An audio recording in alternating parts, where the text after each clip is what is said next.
De niño uno aprende estas cosas y las acepta por fe. Y yo sigo teniendo esa fe. Pero al crecer llegué a ellas a través del intelecto y la lectura. La palabra escrita fue muy importante porque, ya sabes, están todos esos libros. La Biblia, ya sabes, están los diferentes evangelios y demás, con los que la gente está bastante familiarizada.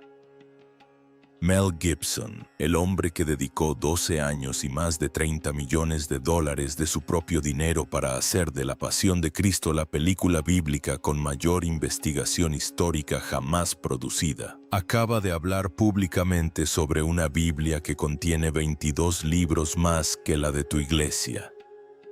Su afirmación es contundente. Hay enseñanzas completas de Jesús posteriores a la resurrección en la Biblia etíope que fueron deliberadamente eliminadas de las escrituras occidentales antes de que la mayoría de los cristianos supieran de su existencia. Enseñanzas sobre el fin de los tiempos, sobre iglesias falsas construidas en su nombre, sobre un fuego que volvería para separar a los verdaderamente fieles de los farsantes. Gibson calificó esto como el descubrimiento bíblico más importante que el mundo occidental se niega a discutir.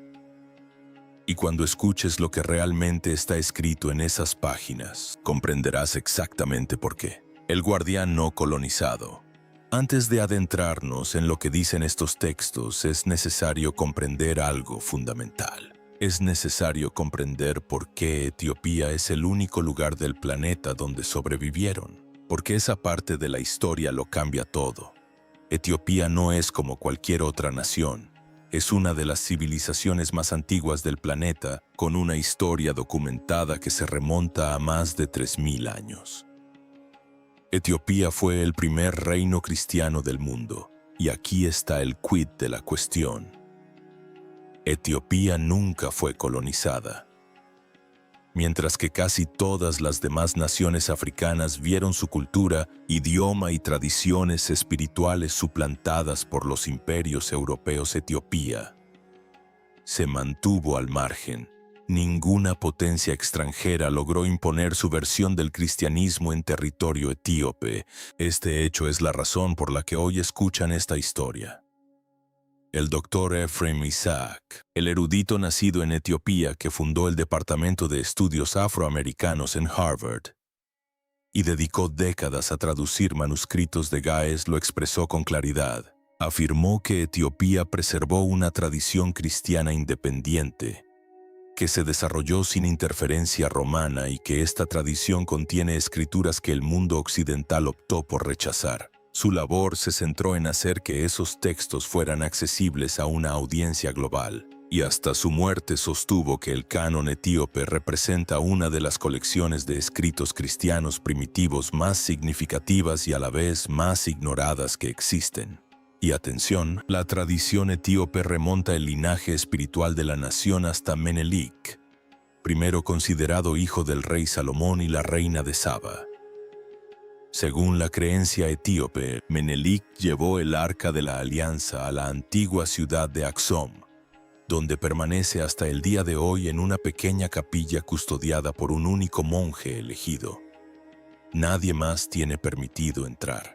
Ya sea que se acepte esta afirmación literalmente o no, el hecho de que toda una civilización organizara su identidad en torno a la custodia de un artefacto bíblico revela la profunda relación de esta cultura con las escrituras. Los registros históricos sitúan el cristianismo en Etiopía ya en el siglo IV. No fue importado por misioneros romanos, sino que fue adoptado directamente. Algunas comunidades etíopes han practicado su fe de forma continua durante más de 3000 años, lo que convierte a Etiopía en una de las civilizaciones cristianas más antiguas del planeta, más antigua que la Iglesia Católica, más antigua que las tradiciones ortodoxas orientales de Constantinopla y prácticamente más antigua que cualquier forma institucional de cristianismo que exista en el mundo actual. El viajero del siglo VI, Cosmos Indicopes, visitó Etiopía y la describió como una nación cristiana plenamente establecida, que ya acogía a creyentes perseguidos de toda la región cuando nadie más lo hacía. Pues bien, Cosmos Indicopes es nuestra principal fuente. Viajó por todo el Mar Rojo y el Océano Índico. Se detuvo en lo que entonces era la ciudad portuaria de Axum. La Iglesia Ortodoxa Etíope Tiwajo desarrolló su propia teología, sus propias tradiciones religiosas y su propia relación con las Escrituras, todo ello sin el permiso ni la supervisión de Roma. Pero he aquí la cuestión: mientras el Imperio Romano se ocupaba de decidir qué libros debían formar parte de la Biblia en el Concilio de Nica en el año 325 después de Cristo, Etiopía operaba de forma independiente. La Iglesia Ortodoxa Etíope elaboró su propio canon. La versión más amplia contiene 81 libros. La versión más reducida, posteriormente declarada oficial por el emperador Haile Selassie, contiene 72.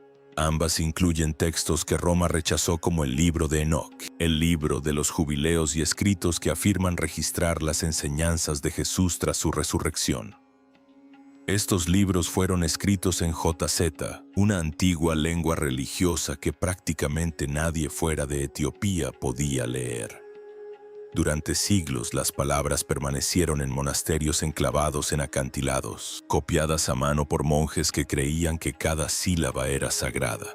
El profesor Robert Gilbert, historiador de manuscritos que catalogó textos etíopes en la Biblioteca Bodley de Oxford, describió el esfuerzo de preservación como extraordinario. Señaló que los monjes de lugares como Deradamo, un monasterio accesible solo escalando una cuerda por un acantilado vertical, eligieron específicamente el aislamiento para proteger estos escritos de la destrucción. Los textos estaban allí, los libros estaban allí, pero el resto del mundo simplemente no pudo acceder a ellos hasta ahora. Ahora bien, si ya te estás dando cuenta de que la versión del cristianismo que te enseñaron podría estar incompleta, querrás quedarte para lo que viene a continuación. Suscríbete y activa las notificaciones ahora mismo, porque lo que estos textos realmente dicen sobre Jesús después de su resurrección es algo que la mayoría de las iglesias nunca han abordado. Y hay una razón para ello: el Libro del Pacto. Uno de los textos más importantes de la Biblia etíope se llama el Libro del Pacto. Y este es precisamente el texto que llamó la atención de Mel Gibson.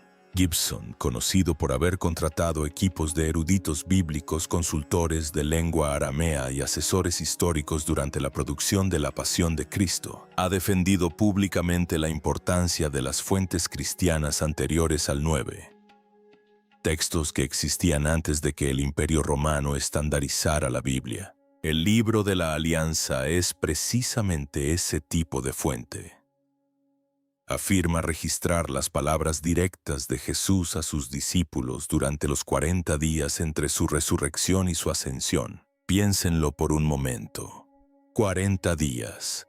Los evangelios occidentales estándar cubren ese período en un puñado de versículos. Una breve aparición aquí, una breve instrucción allá, y luego la ascensión. La tradición etíope afirma que esos 40 días no fueron una nota a pie de página. Fueron la culminación. Jesús dedicó todo ese período a impartir un conjunto de enseñanzas completamente distinto, lo que los manuscritos llaman los rollos celestiales. Conocimiento secreto sobre la arquitectura del mundo espiritual, la futura corrupción de su iglesia y el despertar final de la humanidad. Y lo que dijo en esas enseñanzas no es suave, no es cómodo, no es lo que ninguna institución religiosa establecida querría que sus miembros oyeran. En el Libro del Pacto, Jesús no habla como un humilde carpintero. Habla como el Rey soberano del cielo y de la tierra. Les ordena a sus seguidores que construyan el reino de Dios, pero no con ejércitos, ni con alianzas políticas, ni con riquezas. Solo con el Espíritu Santo, dice. Ese será su poder. Él enseña que lo que sucede dentro de un solo corazón humano importa más que todos los templos de piedra jamás construidos. Y luego vienen las advertencias. Aquí es donde el texto se torna incómodo. Jesús les dice a sus seguidores que con el tiempo la gente distorsionará sus palabras hasta hacerlas irreconocibles. Gritarán su nombre en las calles mientras sus corazones permanecen vacíos. Construirán templos inmensos de oro y mármol, pero olvidarán el único templo que importa, el que reside en el interior del alma humana. Predice guerras libradas bajo su bandera. Advierte sobre una era en la que las mentiras se tratan como verdades. Y entonces dice algo que te deja helado. La oscuridad llegará cuando la gente ya no reconozca mi voz. Aquí está el quid de la cuestión. Va más allá. Dice, bienaventurados los que sufren por mi nombre, no de palabras sino en silencio. Eso no es el evangelio de la prosperidad, Mae. Eso no es una promesa de consuelo. Eso es un Jesús que camina junto a los olvidados. Las personas que creen profundamente pero nunca dicen nada. Aquellas a las que el mundo ignora sin siquiera mirarlas. Dr. Getachew Haley, uno de los estudiosos más prolíficos de los manuscritos etíopes que trabajó durante décadas en el Hill Museum and Manuscript Library de Minnesota, dedicó años a catalogar y traducir textos de la tradición etíope. El libro de los jubileos, al que llamaban Antiguo Testamento, solo se encontró en Etiopía. No existe en ningún otro idioma. Su investigación demostró que el libro de la Alianza no era una invención medieval, sino parte de una tradición textual con profundas raíces en las primeras comunidades cristianas. Su trabajo confirmó que los escribas etíopes trataban estos pasajes con la misma reverencia que los 4 evangelios canónicos, y eso es quedarse corto. Estos monjes no se limitaron a preservar el texto, construyeron toda su vida espiritual en torno a ello. Pero lo que advierte el libro del pacto no es nada comparado con lo que exige el siguiente texto, la Discalia, advertencias contra los falsos líderes. Si el libro del pacto se lee como una profecía, la Discalia se lee como una acusación. Este texto etíope proporciona instrucciones prácticas y directas sobre cómo vivir como un verdadero seguidor de Cristo. Vivir con sencillez. Ayunar con regularidad, orar constantemente y mantenerse alejado de los líderes corruptos que explotan a los fieles. El lenguaje es contundente. Jesús advierte específicamente contra las autoridades religiosas que se presentan como santas, mientras secretamente destruyen la vida de la gente común. Un pasaje dice, no seáis como los escribas del futuro que visten túnicas blancas, pero devoran las casas de los pobres. Reflexionad sobre esto por un momento. Escrito hace siglos, describe un patrón que se ha repetido en cada generación desde entonces. Los eruditos etíopes que han estudiado estos textos durante generaciones señalan 3 razones específicas por las que la Iglesia occidental los rechazó. La primera es el control político. Roma necesitaba una Biblia simplificada que pudiera gestionarse desde el centro. Menos libros significaban menos preguntas. La segunda es el misticismo. Las escrituras etíopes están repletas de encuentros angélicos, guerras demoníacas y batallas espirituales en dimensiones invisibles. Los líderes occidentales consideraron que ese material era demasiado peligroso, demasiado propenso a inspirar a los creyentes a buscar a Dios sin supervisión institucional. Y la tercera razón es el temor más revelador. Si la gente común escuchara estas enseñanzas sin editar, podrían dejar de depender de sacerdotes y obispos para mediar en su relación con Dios. Y fíjense, el propio Gibson ha hablado sobre esta misma dinámica. Durante entrevistas sobre la pasión de Cristo, explicó cómo el proceso de canonización bíblica fue tanto un acto político como teológico. Ha hecho referencia repetidamente a su interés en los textos que los primeros concilios excluyeron, calificándolos de contexto esencial que la mayoría de los cristianos nunca han tenido la oportunidad de evaluar por sí mismos. El profesor Paolo Maricini, filólogo italiano que dedicó su carrera en la Universidad de Florencia al estudio de la homosexualidad como literatura, sostuvo que la Discalia y los textos etíopes relacionados representan una corriente auténtica del pensamiento cristiano primitivo que fue sistemáticamente marginada, no por ser herética, sino por resultar incómoda. Esta distinción es importante. Herético significa erróneo. Inconveniente significa amenazante para el poder. No son lo mismo. Ni siquiera se acercan. Y lo que sigue en la Biblia etíope va aún más allá de la política institucional. Se adentra en la naturaleza del alma misma. Las enseñanzas ocultas. Ahora entramos en el terreno más radical de la Biblia etíope. Las enseñanzas sobre la vida, la muerte y lo que Jesús llamó el despertar del verdadero espíritu. En estos textos, Jesús habla de la muerte de una manera que la mayoría de los cristianos occidentales jamás han experimentado. Dice que el cuerpo es como una vestidura que se desgasta, pero el espíritu perdura, regresando a su verdadero hogar en el fuego y la luz de Dios. Sus seguidores estaban aterrorizados. Pero Jesús les dijo que su temor estaba dirigido a lo incorrecto. Lo que realmente debían temer, dijo, no era la muerte física, sino vivir sin el espíritu. A esto lo llamó la muerte que camina mientras el corazón aún late. Una persona puede estar viva físicamente, pero completamente vacía por dentro, desconectada de la luz divina, llenando ese vacío con ruido, posesiones y orgullo, olvidando que la presencia de Dios ya habitaba en su propio corazón. He aquí la cuestión: cada pensamiento, cada sentimiento que Jesús enseñó conlleva poder espiritual. Eleva el alma hacia la luz o la arrastra a la oscuridad. Los ángeles caminan junto a cada persona. Los demonios susurran a la mente. Nada es neutral.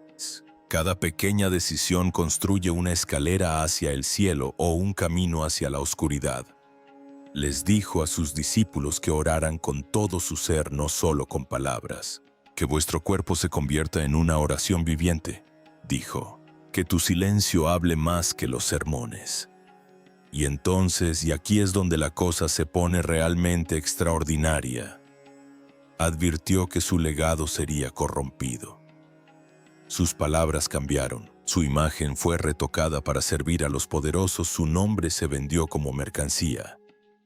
Miren a su alrededor y díganme si se equivocaba. También hay un pasaje notable en estos textos sobre la naturaleza de la creación misma.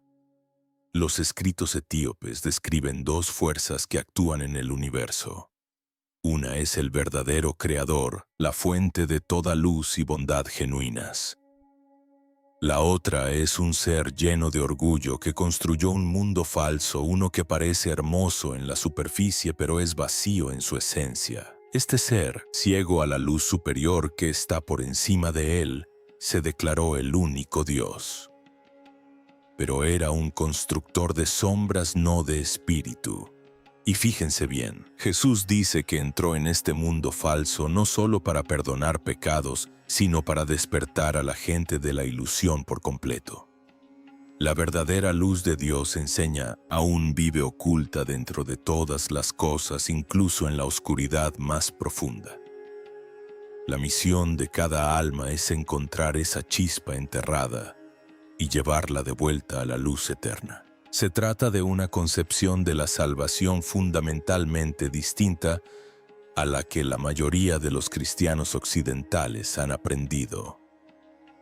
La doctora Kristen Regan Peterson, la erudita danesa que pasó años viviendo entre comunidades monásticas etíopes y estudiando sus manuscritos de primera mano, describió estos pasajes como representativos de una forma de cristianismo mucho más interior y exigente que cualquier otra que haya conservado la tradición occidental. Escribió que los monjes etíopes con los que trabajó consideraban estas enseñanzas no como reliquias antiguas, sino como instrucciones vivas, tan urgentes hoy como el día en que fueron pronunciadas por primera vez. Pero Jesús no se limitó a advertir sobre el presente.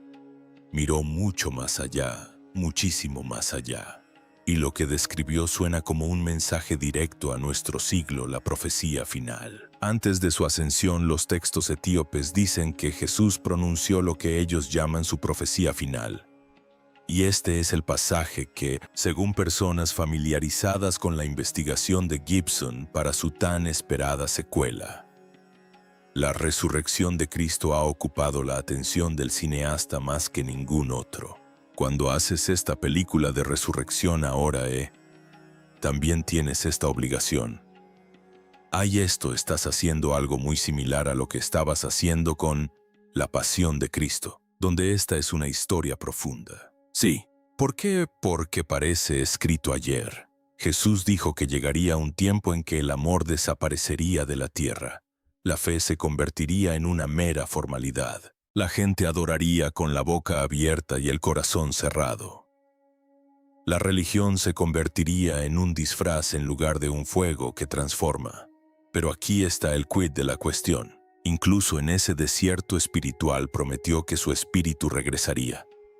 No en catedrales, no a través de instituciones poderosas, sino en los silenciosos, los quebrantados, los ignorados. Mi espíritu llegará donde la religión no puede, dijo. Los orgullosos no lo verán, pero los quebrantados sí. Me conocerán no por las palabras, sino por el fuego. Este fuego, explican los escritos etíopes, no es destrucción, no es castigo, es un despertar. Contamina la falsedad y el orgullo como un horno purifica el metal destruyendo todo lo falso hasta que solo queda lo verdadero. Jesús dijo que este fuego regresaría antes del fin de las cosas, y cuando llegara separaría a quienes realmente lo buscaran, la verdad de aquellos que simplemente la usaban como máscara. Muchos de quienes estudian estos textos creen que la profecía habla directamente a nuestro momento actual. Un mundo ahogado en codicia, virtud superficial y vacío espiritual, pero que a la vez anhela algo real. Algo que no se puede comprar, comercializar ni controlar. Algo que ningún algoritmo puede fabricar y ninguna institución puede contener. Y luego la promesa, la frase que Gibson, según se dice, leyó y releyó más que ningún otro pasaje de los manuscritos etíopes. La verdad jamás morirá. Yo soy la semilla y la espada. Volveré. Los textos etíopes no terminan en desesperación. Concluyen con la declaración de que ninguna cantidad de corrupción, represión o traición institucional puede extinguir la verdad para siempre. Encontrará su camino de regreso, no a través de imperios, no a través de organizaciones, sino a través de corazones humanos individuales que se negaron a dejar de buscar. Los monjes que custodiaron estas palabras durante siglos comprendieron algo que Gibson a su manera también reconoció. No estaban preservando manuscritos antiguos, estaban manteniendo vivo un mensaje vivo, uno que el resto del mundo había olvidado, o al que se le había prohibido escuchar. Lo que Gibson comprendió. Así que aquí está la pregunta que debería resonar en tu mente ahora mismo.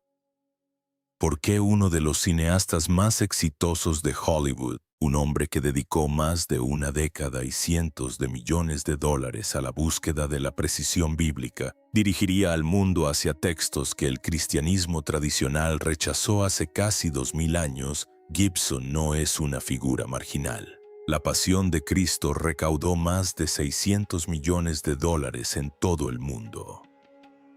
Consultó con eruditos del Vaticano, expertos en lengua aramea e historiadores de varios continentes.